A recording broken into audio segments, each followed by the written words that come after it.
let's begin another main module. And within this module, we have sub-modules, which is teaching students to self-edit. And remember, dear students, that teaching students to self-edit is an important feature or component of process writing. And process writing actually entails making students critical thinkers, planners, drafters, revisers, responders, and then publishing their own writing. This is an introductory module which will set the tone for the rest of the modules about how we can teach our students self-edit and how we can make them sufficient in terms of self-editing. Self-editing, as you know, is an important skill, and this doesn't happen overnight or come in months. It takes time, and teacher is important,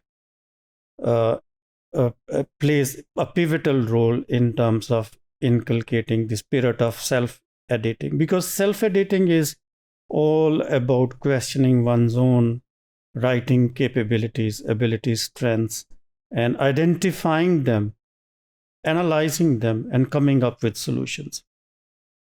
So self-editing and process writing take place simultaneously, go hand in hand.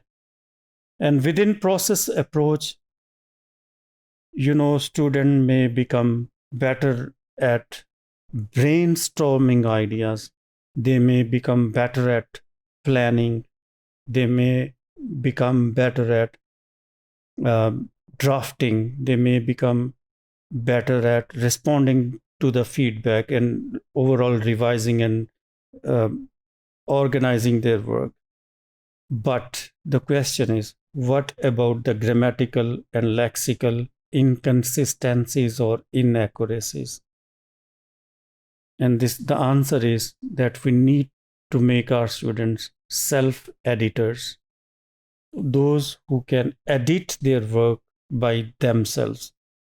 So there are a number of ways where we can develop this skill, and teacher, of course, as a model, can help students find out which grammar element is correct, which is incorrect, which is the right use of words, what are the mechanical errors, whether there are punctuation errors, where there are errors at the preposition level or at the level of the use of article.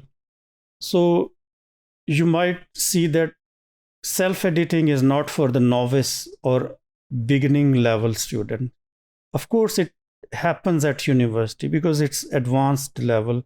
Grammatical accuracy is desired, where students are engaged in academic writing assignments for different courses, different purposes on different topics. So self-editing actually helps students see their progress, track record of their progress, and reduce their errors. So that make them conscious, self-reflectors, right? So this strategy is, of course, as I said before, may not be equally useful for beginning level students, but this can be rather more useful for advanced level students. So the teacher role is to encourage students to make them self-sufficient in terms of self-editing their work. There are a number of principles which we can teach to our students, which we can float in the classroom. For example, we can make our students focus on major patterns or groups or categories of errors rather than focusing on every single error. Traditional models of teaching grammar focus on every single error. And you all know the disadvantages of focusing on every single error. That not only brings about loss of self-esteem, but also motivation. So we need to teach students, like, have to edit, and in this regard instruction plays important role. So we can personalize our instruction because each student will require different editing needs.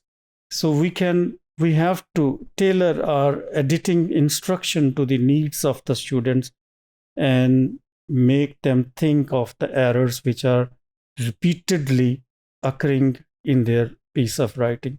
So overall, self-editing is important element of process writing which we as language teachers need to teach alongside other mechanics of writing.